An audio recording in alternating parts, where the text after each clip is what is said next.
Assalamualaikum warahmatullahi wabarakatuh. Perkenalkan, nama saya Muhammad Zulfikri dan NPM 21510200067 dari jurusan Perbankan Syariah kelas B semester 2. Video ini dibuat untuk memenuhi tugas UTS dari mata kuliah Qiraatul Quran, yaitu tentang review jurnal. Jurnal yang akan saya bahas yaitu berjudul Penerapan Metode Tahsin untuk Meningkatkan Kemampuan Membaca Al-Quran Siswa Sekolah Menengah Atas, yang ditulis oleh Della Indah Fitriani dan Fitro Hayati. Publikasi jurnal pada volume 5 nomor 1 Oktober 2020. Langsung kepada pembahasan. Yang pertama yaitu landasan teori. Nah, di sini penulis menjelaskan bahwa menurut Abdur Rauf, metode tahsin adalah salah satu cara untuk tilawah Al-Quran yang menitik beratkan pada makhraj atau tempat keluarnya huruf, sifat-sifat huruf, dan ilmu tajwid. Metode ini melalui talaki atau bertemu langsung dan musyafahah atau pembetulan bibir saat membaca, berhadapan langsung dengan guru atau syekh yang sanadnya bersambung sampai kepada Rasulullah SAW. Dengan pernyataan tersebut bahwasanya tahsin Quran di dalam Islam mempunyai makna bahwa di dalam membaca kitab suci Al-Quran haruslah benar dan tepat demi terjaganya keaslian praktik dakwah sesuai yang diajarkan oleh Nabi Muhammad SAW. Tahsin sendiri di dalam bahasa Arab mempunyai arti memperbaiki, memperkaya, atau menguatkan. Yang kedua, langkah-langkah metode tahsin. Secara lebih jelasnya, berikut ini penulis menjelaskan tentang langkah-langkah pembelajaran membaca Al-Quran sebagai berikut. Yang pertama, persiapan, yaitu meliputi mencari waktu, suasana, dan tempat yang nyaman dalam proses belajar. Membaca doa sebelum dimulai belajar, mengemukakan tujuan pembelajaran, menyiapkan jilid atau Al-Quran dan alat tulis untuk pendidik menjelaskan, menyiapkan buku rekapan nilai untuk melihat perkembangan peserta didik. Kedua, bagian ini pelajaran pendidik mengajarkan materi yang akan dipelajari hari ini kepada peserta didik. Pendidik menyampaikan materi Al-Quran secara bertahap dari yang mudah dipahami sampai yang agak sulit dipahami, sesuai dengan kemampuan kecerdasan peserta didik. Pendidik meminta peserta didik mengulang-ulang bacaan agar peserta didik memperbanyak latihan sehingga akan lebih mudah menguasai bacaan. Pendidik meminta peserta didik maju ke depan untuk mempraktekkan bacaan Al-Quran sesuai yang ada di buku Al-Quran, hadis sesuai bacaan tajwid yang benar. Nah, dalam hal ini peneliti tetap mengajar dan memberi materi perorangan sesuai dengan kemampuan peserta didik, sehingga tidak memaksakan jika ada peserta didik yang belum siap maju ke depan membaca Al-Quran.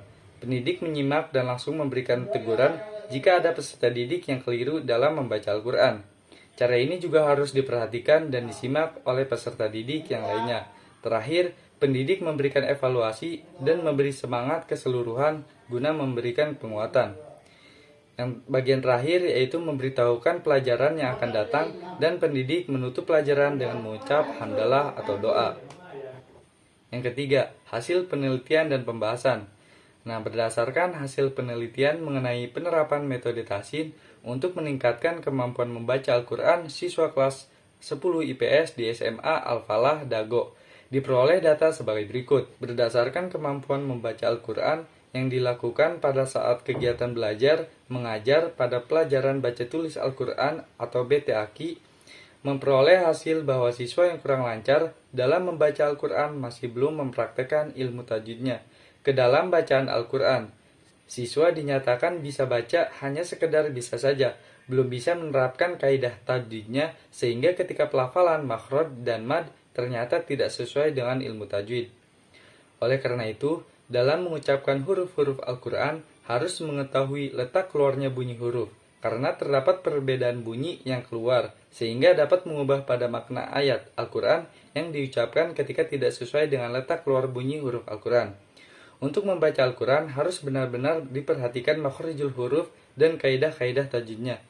Penerapan metode tahsin dalam meningkatkan kemampuan membaca Al-Quran berdasarkan hasil wawancara dengan guru mata pelajaran BTAQ. Penerapan metode tahsin yang digunakan dalam proses pembelajaran di dalam kelas selama 3 kali pertemuan pada saat menyampaikan materi berawal dari pendahuluan atau awal, kegiatan inti, dan penutup. Adapun dalam kegiatan inti, guru melakukan pembelajaran dengan langkah-langkah metode tahsin, yang diambil yaitu kelas sikal baca simak atau KBS.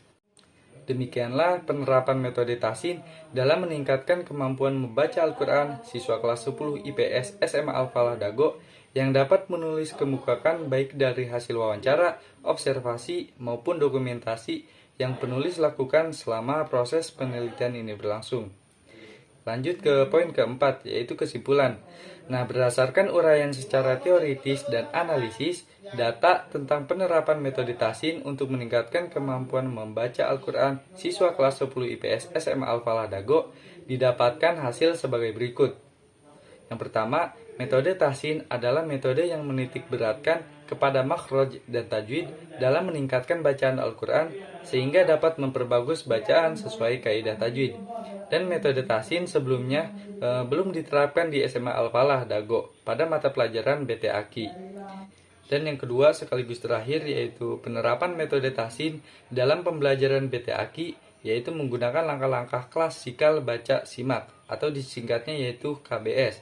Secara bersama-sama dicontohkan terlebih dahulu oleh guru, kemudian bergantian secara individu siswa membaca Al-Quran dan disimak oleh guru, dan teman-teman yang lain diawali dengan pendahuluan, kegiatan inti, dan penutup.